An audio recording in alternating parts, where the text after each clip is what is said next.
Já faz tanto tempo que a gente mudou para as aulas ao vivo, que eu não gravo aula no YouTube, que eu já tinha até esquecido do ódio que me dá quando o celular corta o vídeo.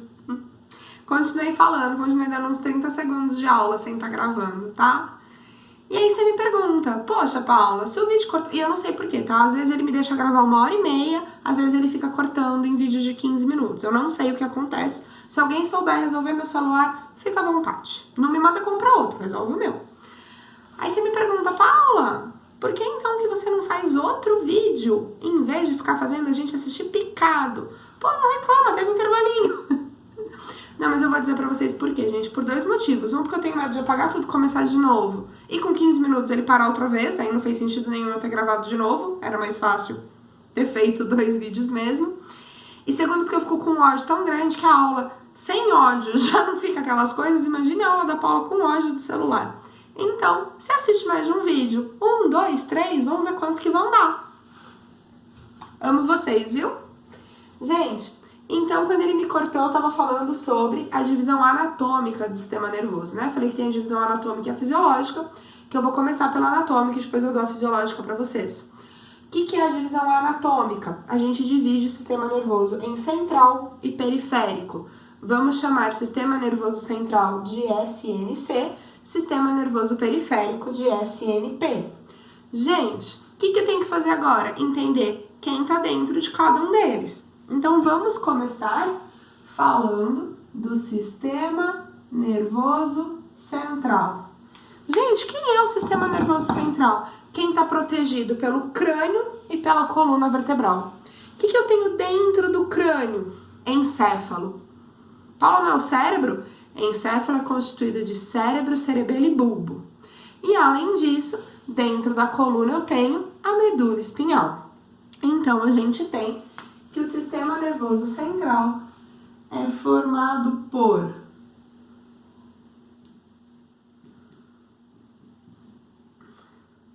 encéfalo, que compreende cérebro, cerebelo e bulbo, e pela medula espinhal.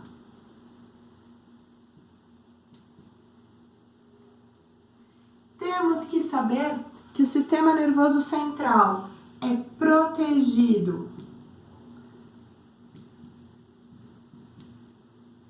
pelo esqueleto, que parte do esqueleto. Então, nós temos aqui o crânio e coluna vertebral.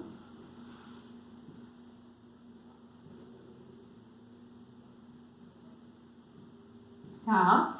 Também temos que saber que ele é protegido pelas meninges. São 3 meninges, tá, gente?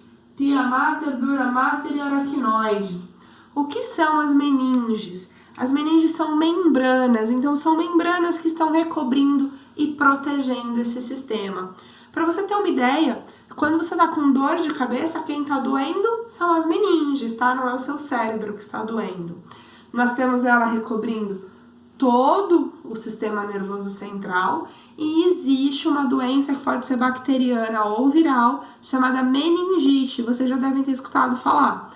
Meningite é uma inflamação nas meninges, forma pus, tudo, e eu imagino que deva dar uma dor de cabeça insuportável. Se alguém já teve suspeita de meningite, muito provavelmente o médico te pediu para tentar encostar o queixo no peito. Por quê? Porque quem tá com meningite tem rigidez de nuca, afinal aqui tá passando o sistema nervoso central e por causa da inflamação essa região fica rígida e a pessoa não consegue fazer este movimento. Tá? A meningite precisa ser tratada porque é uma doença extremamente perigosa, a meningite mata. Pessoal, além das meninges, existe um líquido. Então, protegido pelo esqueleto, meninges e líquor. Líquor é sinônimo de líquido cefalorraquidiano. Tá? Vamos pensar um pouco. Para que serve um líquido em volta do meu sistema nervoso central? Gente, vamos pensar aqui um pouquinho. Se não tivesse líquido nenhum, a hora que eu faço isso, eu corri o risco de bater o meu cérebro, o meu encéfalo no crânio. Para que serve o líquido? Ele ameniza choques mecânicos. Então, a hora que eu faço assim, o meu cérebro tem um líquido em volta, então ele não bate com tudo na região. É igual quando a gente pensa numa mulher grávida, por que ela tem ali o líquido amniótico? Gente, sempre para diminuir o impacto, tá? Para reduzir choques mecânicos. Então, é a mesma coisa, para isso que serve o líquido. Vocês já devem ter escutado falar de uma anestesia que chama RAQ, ou raquidiana. Onde é dada essa anestesia? Justamente no líquido céfalo-raquidiano, e consegue tirar a sensação de dor. Ok? Gente, o que precisamos fazer agora? Entender para que serve o cérebro, para que serve o cerebelo, para que serve o bulbo, para que serve a medula espinhal. Vamos começar pelo cérebro. Então, o cérebro é a maior porção do encéfalo.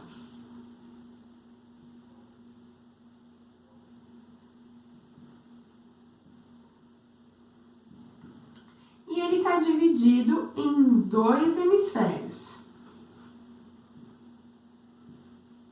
que tem nomes muito difíceis. Nós temos o hemisfério direito e o hemisfério esquerdo.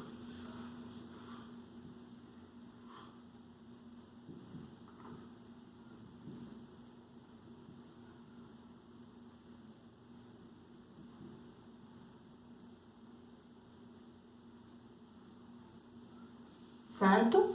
Gente, e quando eu falo, então, dos 2 hemisférios, a gente tem que entender uma coisinha interessante aqui. Aqui no finalzinho da nossa medula espinhal, né, aqui onde está o Atlas, a gente tem que, quando os nervos vão entrar no nosso cérebro, no nosso encéfalo, a gente tem que eles fazem isso aqui, eles cruzam. Como eles cruzam, o lado direito do cérebro comanda o lado esquerdo do corpo. O lado esquerdo do cérebro comanda o lado direito do corpo. Por isso que quando uma pessoa tem derrame, por exemplo, do lado direito, é comum ela perder os movimentos do lado esquerdo, tá? Porque a gente tem esse cruzamento dos nervos. Então, são lados opostos do cérebro com a região do corpo que ele está sendo comandado, ok? E aí, isso aqui eu gosto da aula presencial para eu perguntar para vocês. Conta pra mim, para que serve o seu cérebro? E aí, qual a função dele? Gente, o cérebro é responsável, por exemplo, pela inteligência.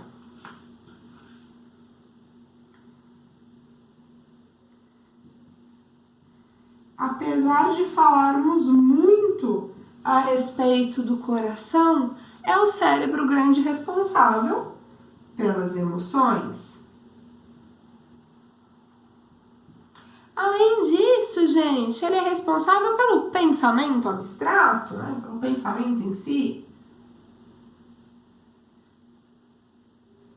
Ele é responsável pela memória. Ele é responsável pela linguagem. Ele é responsável por um monte de coisas. E a gente tem que saber que se eu pudesse aqui cortar agora o meu cérebro para mostrar para vocês, lá no meinho, a gente tem uma região muito importante chamada hipotálamo. O hipotálamo, vamos sentar aqui.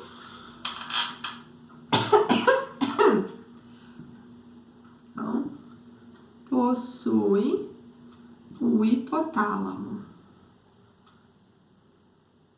O hipotálamo controla algumas coisinhas no seu corpo. Por exemplo, seu apetite, sua temperatura. Ele é responsável pela produção de um hormônio, o ADH, hormônio antidiurético, que vai ser armazenado na neurohipófise, que é quem vai fazer a liberação desse hormônio. Mas a gente tem que, então, como ele que produz o hormônio, ele é responsável pelo balanço hídrico do corpo. Ele é responsável pelo seu comportamento social.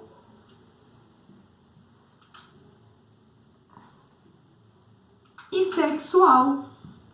Ou seja, amor da minha vida, você não tem dedo podre? Não. Mas, Paulo, eu só me apaixono pela pessoa errada. Não é dedo podre, é hipotálamo podre. Tá vendo? É o hipotálamo que não escolhe a pessoa certa na sua vida. O que eu posso fazer? O meu também é defeituoso. Pode ficar tranquilo, o problema não é só com você. Essas besteiras eu tenho que aprender a não falar em aula gravada, né? Isso a gente fala só em aula ao vivo. Em aula presencial. Cerebelo. Gente, cerebelo parece uma couve-flor que fica aqui atrás, assim, ó. Qual que é a função do cerebelo? Ele é responsável pelo seu equilíbrio. E não, aqui não é equilíbrio no sentido equilíbrio no sentido de você conseguir andar em linha reta, de você conseguir ficar em cima de algum lugar e não cair, de você conseguir andar de bicicleta. Equilíbrio mesmo. E movimentos precisos. Como assim, Paulo? Ué, para eu escrever não é um movimento preciso? Para eu saltar de uma árvore para outra não é um movimento preciso? Olha aí os animais com cerebelo bastante funcional, né? Bastante desenvolvido. Quando nós tínhamos hábitos arborícolas, isso aqui foi muito importante pra gente. Tá? Não que hoje não seja, claro que é. Então todo movimento preciso é feito pelo cerebelo. O bulbo. O bulbo é coisa linda da face da terra, né? Fica aqui assim, embaixo do cerebelo. E ele é responsável por algumas coisas, alguns movimentos assim bastante importantes. Por exemplo, ele é responsável pelos batimentos cardíacos. Imagina se não tivesse o bulbo e você tivesse que ficar mandando seu coração bater. Tirando os batimentos cardíacos, ele é responsável por vários movimentos que eu vou atrapalhar a sua vida agora, que ele controla, mas que dá para fazer parcialmente controlado por vontade própria. Ele é responsável por frequência respiratória. Então, como agora eu estraguei, estou te fazendo respirar de forma mecânica, provavelmente você tirou essa função do bulbo. Mas é ele que te faz respirar de forma automática o dia inteiro. Outra coisa que ele faz, você piscar. Ele faz você deglutir saliva.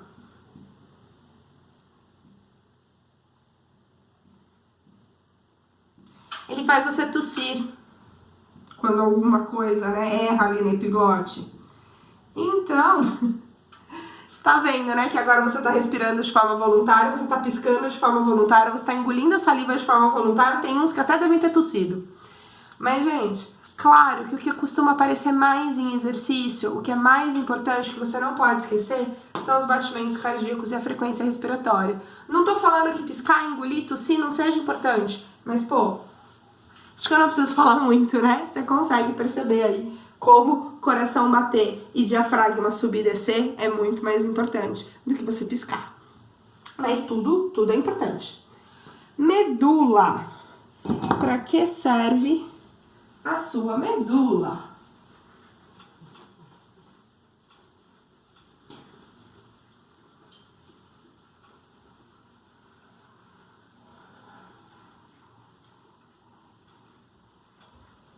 Ai, dá um desespero em aula gravada, O tempo que o professor demora apagando a lousa. Eu sei disso. Mas eu não tenho outra opção, gente. Então, vamos lá. Para que serve a medula espinhal? Uma das funções dela a gente acabou de ver, tava aqui assim, Que é o reflexo. Então, ela é responsável pelos reflexos, aquelas respostas rápidas.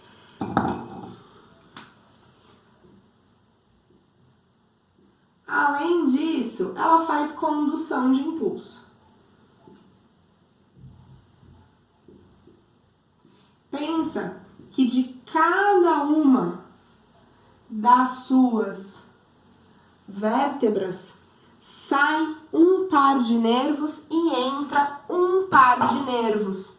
Então, a gente tem que isso tá sendo levado do central para o periférico e tá voltando do periférico para o central.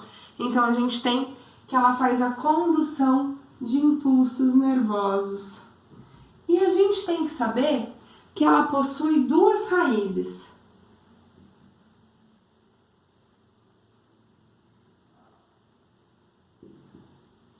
Dorsal e raiz ventral. Como que funciona isso? Ué, se eu estivesse olhando aqui a minha medula de cima, eu ia ver uma raiz para a parte da minha barriga e uma raiz para a parte das minhas costas, certo? Se você dá uma olhadinha na imagem aqui da página 81, você tá vendo, ó, a raiz, aqui a dorsal, né? A raiz dorsal e a raiz ventral. Gente, nós temos que a raiz dorsal, ela é conhecida como a raiz sensitiva. E a raiz ventral é conhecida como a raiz motora. Então, sensitiva e motora. O que é isso? O impulso nervoso sempre entra pela raiz dorsal e sempre sai pela ventral. Então, a gente recebe os estímulos pela raiz dorsal, a gente efetua respostas pela raiz ventral. E aí tem exercício clássico de vestibular, que te pergunta o que acontece no rompimento de uma raiz ou no rompimento da outra. Se eu romper a raiz dorsal, eu não recebo o estímulo e, né, se for aí um reflexo, eu não recebo. Se eu não recebi, eu também não respondo. Se eu cortar a ventral, eu recebo o estímulo, eu sinto a dor, mas eu não respondo, certo? Gente, vocês também devem ter reparado que quando eu mostrei aqui, tem o H, né, H medular, que ele é cinza e tem a parte branca. O que é isso, tá? Isso eu não vou nem marcar, vou só falar. Se você quiser marcar, aproveita que é vídeo, dá pra pausar e voltar. A parte cinzenta é composta por dendritos e corpos celulares. A parte branca é composta por axônios mielinizados. Por que fica branca? Porque a mielina é branca. Então, a gente tem que esse excesso de mielina, e mielina a gente só encontra em axônio, lembra que ela aumenta a velocidade da condução do impulso nervoso. Então, essa região fica mais branca em relação à região onde estão os dendritos e os corpos celulares. Ok?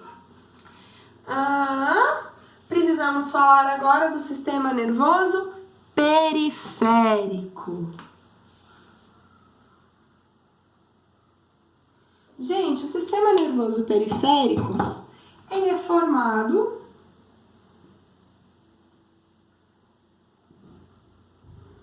por nervos e gânglios. O que são nervos? Feixes de axônios.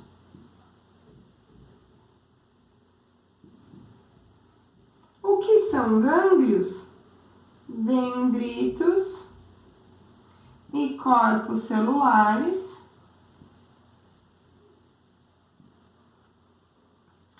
fora do sistema nervoso central. Então pensa, gente, eu tenho que aqui sai da minha medula e vai até o meu pé um neurôniozinho. Na verdade, não só um, né? Vários neurônios. E o que acontece com esse neurônio? Não vai um só, são um feixe. Só que vai os axônios. Então, o corpo celular e o dendrito estão aqui dentro. E os axônios são quem descem para estar recebendo as informações. Então, feixe de axônio eu chamo de nervo.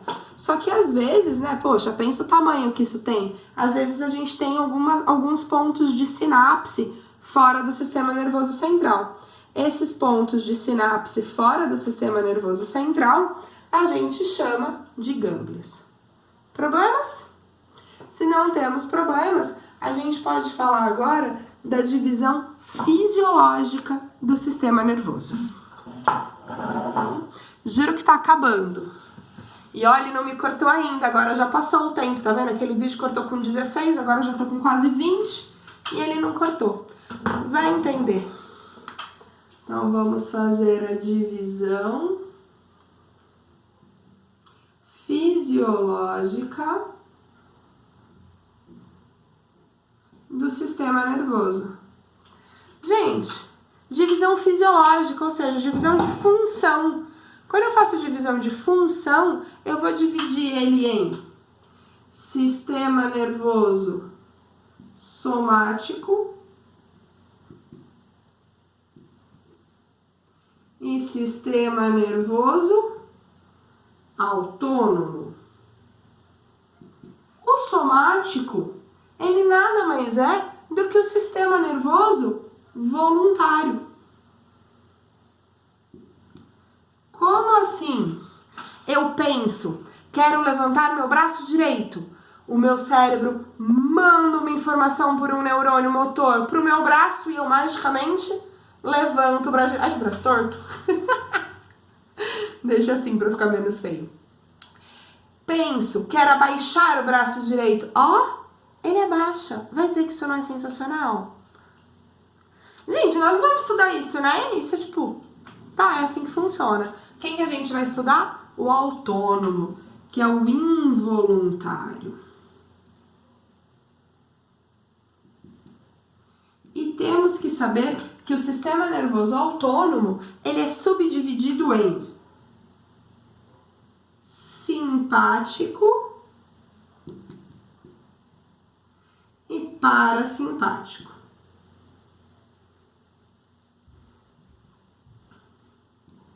O sistema nervoso autônomo simpático é conhecido popularmente como sistema de luta ou fuga, enquanto que o parasimpático é o sistema de repouso.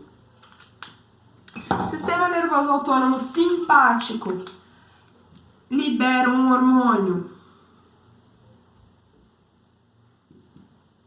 chamado adrenalina e um outro chamado noradrenalina. Ai, meu Deus, não coube, ó, passou lá pro outro, assim. Já o parasimpático libera acetilcolina. E eu não vou marcar o que eles fazem. Por que eu não vou marcar o que eles fazem? Porque eu tenho certeza que você consegue me responder. Vai ficar meio difícil a interação num vídeo, mas vamos pensar um pouquinho, gente. O sistema nervoso autônomo simpático é da luta ou fuga. Então vamos supor que você está andando calmamente na rua da cidade, indo para sua casa, quando salta um pitbull raivoso atrás de você. Você tem duas opções, lutar ou fugir. Independente de qual das duas você escolha, vai ativar o sistema nervoso autônomo simpático. Vai liberar adrenalina.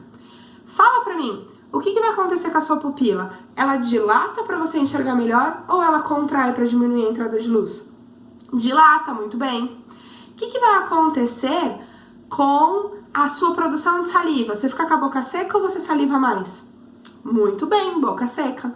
O que acontece com a sua frequência cardíaca? Acelera. E a sua frequência respiratória? Acelera.